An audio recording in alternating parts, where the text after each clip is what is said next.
Evers from Student Health and Wellbeing. With me today is Margo Leitschuh, Communications Coordinator for the Missouri Partners in Prevention Coalition, which is a coalition of colleges and universities across Missouri dedicated to creating healthy and safe campus communities. Margo is here to talk with us about how to support someone in recovery. Margo, thank you for being here. Yeah, thanks for having me. So what are some common myths that people have about substance use disorders and recovery? Yeah, so I think one common one, people often think that you can't have a substance use disorder or be in recovery while you're in college. And that is not true. We know that about 10% of college students meet criteria for substance use disorders, and around 250,000 college students in the US seek treatment for substance use disorders every year. So it does impact students who are in college.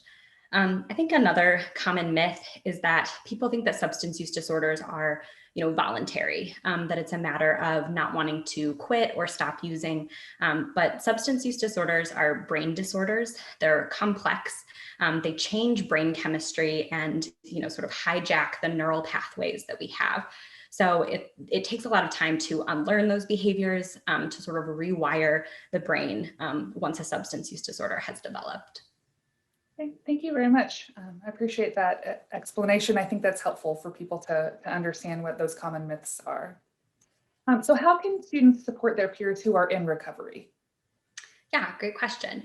So I think first and foremost, just practicing empathy and being a good listener, recognizing that recovery really is one day at a time. So just be patient with those folks who are in recovery. Something else is to use person-first, recovery-friendly language. So, as we've been talking about substance use disorders, recovery. We're not saying things like addict, junkie, things like that. They're very stigmatizing.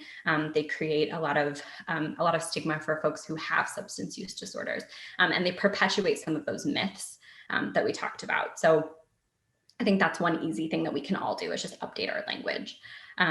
You can also sort of decrease desirability. So when we say things like, I need a drink, it's been a long day, or, talking about parties that you went to, or suggesting that you meet up after class at a bar, those are all things that might be triggering or difficult for people in recovery. So just be mindful of those things.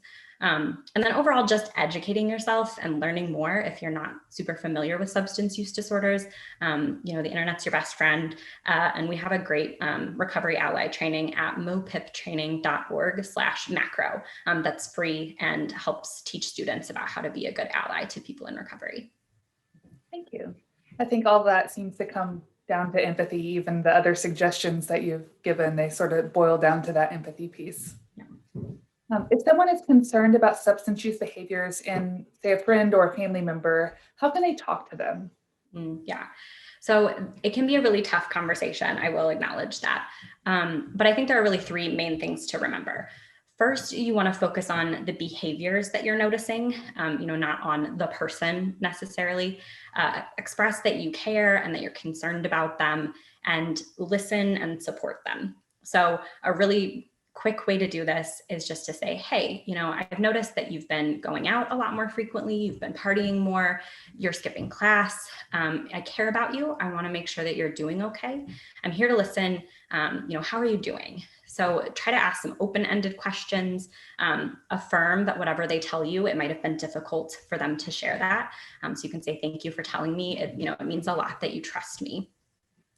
And again, just kind of practice some of those active listening skills. Make sure that you're listening to understand, not to respond. So don't be thinking about, what you're going to say next. And just make sure that you know about some resources that you can share if that is something that they want to explore. And I think sort of related to that, the final question is, what can we do to create more recovery-friendly communities? Yeah. So first of all, celebrating recovery. Recovery is an achievement. It's something that is to be celebrated. So September is National Recovery Month. That's a great time to promote resources, but also to just share and uplift the stories and experiences of students who are in recovery. Again, just being more educated, learning more, sharing what with other folks. just making sure that we are all sort of using that recovery-friendly language, that we're, again, being mindful of those folks that are on campus. And then finally, just sort of fostering a non-judgmental community that's reducing stigma around substance use disorders and promoting help seeking when someone's struggling with substance misuse. Well, thank you so much again for being here. I appreciate your time.